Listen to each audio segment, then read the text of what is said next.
Hello mga day! Ito nga pala yung kaganapan namin last Sunday. Tara, samahan nyo kami. So, andito nga kami sa SM Game Park kung saan magkukulayan kami ng drawing. Dahil alam nyo ba, since last year pa ito pinaplano pero hindi matuloy-tuloy. Ewan ko ba kay Ma'am So? Lagi yaya ng yaya pero siya naman yung hindi pwede. So ayun, kahit kakulayan na nga ang drawing ngayon, malamang sa malamang wala pa rin siya dito. Sabi nga pala niya 4 PM sharp, no? Pero nakalimutan ko nga pala mga Pilipino tayo. At dahil late nga siya, sabi nga ni Ma'am Kay, mag-start na daw kami at tumatakbo daw ang oras. In fairness nga, no, first time ko makapag-bowling na ang kasama ko ay mga business partners natin sa online industry. Dahil madalas nga ay puro sa online na kami nagkikita at nagkakausap. At ito nga pala yung leader namin ng dance group, si Bini Darlene. O, ayan, kita mo, pa-post-post pa siya dyan. Sa mga hindi nga po nakakaalam, siya nga pala yung bagong member ng Bini.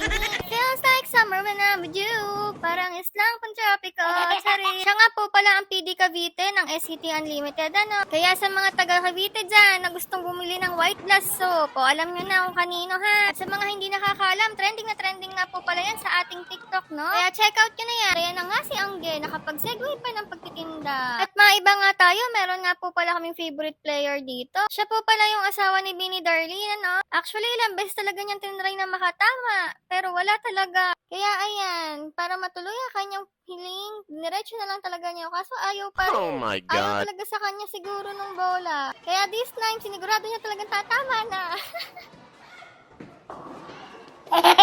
So maya-maya nga lang nandiyan na nga ang ating inaantay na CEO, si Ma'am So.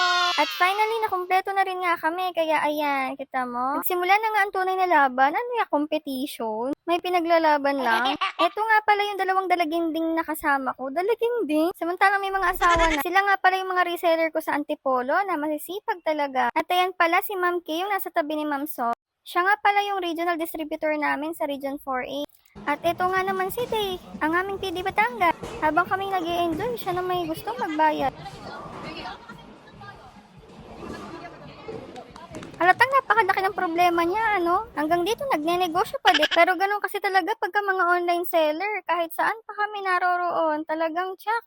Pag may oras, magbe-business kami. Sasagot ng inquiries, magpo-post at kung ano-ano pa. O eto nga pala kaming lahat na sinasabihan yung scammers sa online. Nagsama-sama po kami in one frame. Kasama ang bungis-ngis na aming CEO. Ayan, mahiyain pa siya ng part na yan, ha. So habang inaantay nga namin ang iba dito sa labas, may pinatry sa akin si An yung tripod nga daw niya na nabili sa TikTok. Kaya tinry kong iset up. At tignan mo yung ngiti ni Ma'am So. Akala mo OFW lang eh, no? Na nasa malayo. Pero ang totoo, gusto lang nila mag-hi kay Abby.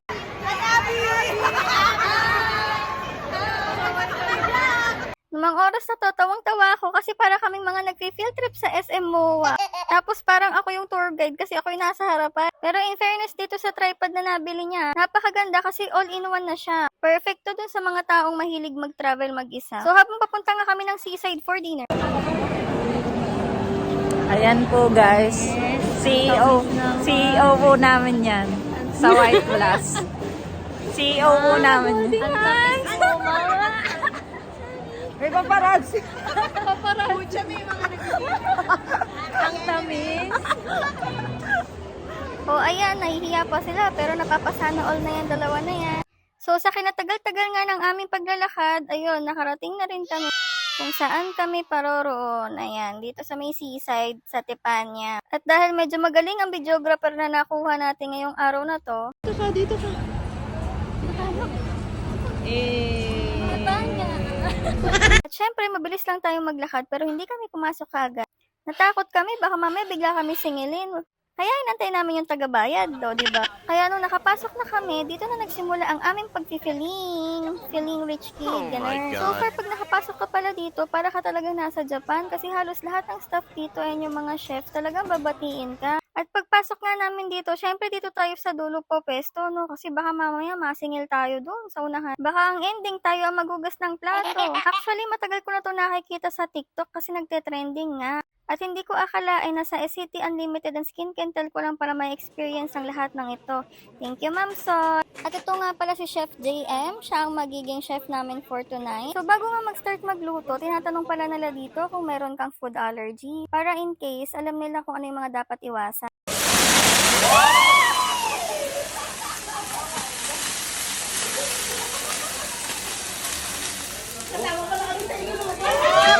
Grabe Grabe pala yung mga apoy dito, mga mi. Buti na lang lagi kami may mga sunscreen. So far, kahit mga gutom na kami, talagang nalilibang din kami, no, na nanonood kay chef habang nagluluto. Ito nga pala yung una niyang sinerve sa amin, yung vegetable. Hindi ko alam kung anong tawag dyan pero ginisa lang naman yan sa Tagalog. Gusto. Sa butter and garlic. So far, na-enjoy ko nga din naman to kasi napakasarap nga naman.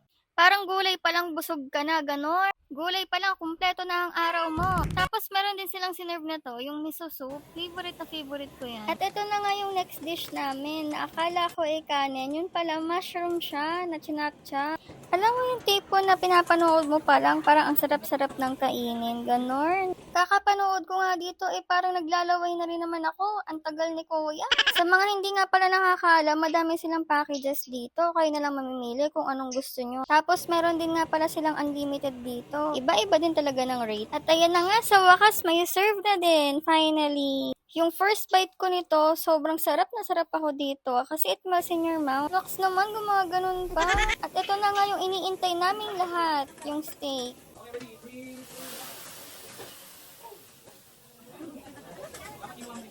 So, habang sinet aside nga ni Kuya yan, sabi niya gagawa nga daw siya ng egg tricks. Kaya ayan, pinagulong-gulong niya yung itlog. O, diba may magic pa? Medyo excited ako sa part na to kasi dito yung part na magdodrawing siya ng heart pag nabasag yung itlog. Kaso yun nga lang, epic fail kasi hindi niya ma-perfect. Laging nababasag yung itlog, hindi niya masalo. Kaya ang ending, ayun, sa amin niya pinatry lahat.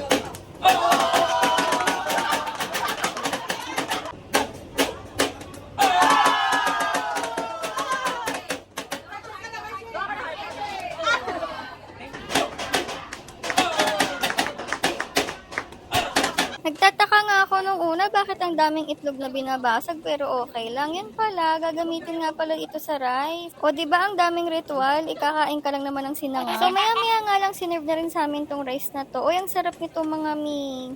Parang mapapa-rice please ka pa. Kaso dahil busog na nga kami, talagang one plate lang talaga kami. At ito na rin yung inaabangan naming steak. Grabe, ang sarap nito. Lalo na yung madugo-dugo pa, ganun. O yung mga mahilig sa mga medium rare dyan, alam nyo na. Yung mga oras na to, sabi sa akin ni Ann, gustong gusto mo pala yung may madugo pa. E di sana, kinagat mo na lang mismo yung baka. E di wow. Pero may point, no? Noong mga time na to, akala ko tapos na ang kainan. Pero may mga humahabol pa.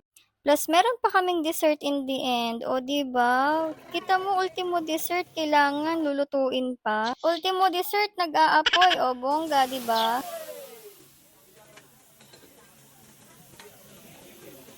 So, after nga namin kumain, eto, meron pa pala silang pag-giveaway. Grabe, pakain ka na. May take home ka pa. O, saan ka pa? Sa SCT Unlimited lang yan. Maraming salamat sa depot namin, Mama Nalisa. And also kay Ma'am Kay din sa pagkulay at pag-organize ng ating drawing. At maraming salamat po sa napaka-generous naming CEO. Kahit hindi niyo po ako hinayaan na maghugas ng pinggan. At hanggang dito na nga lang tayo. Thank you for watching. Follow niyo naman ako mga mi.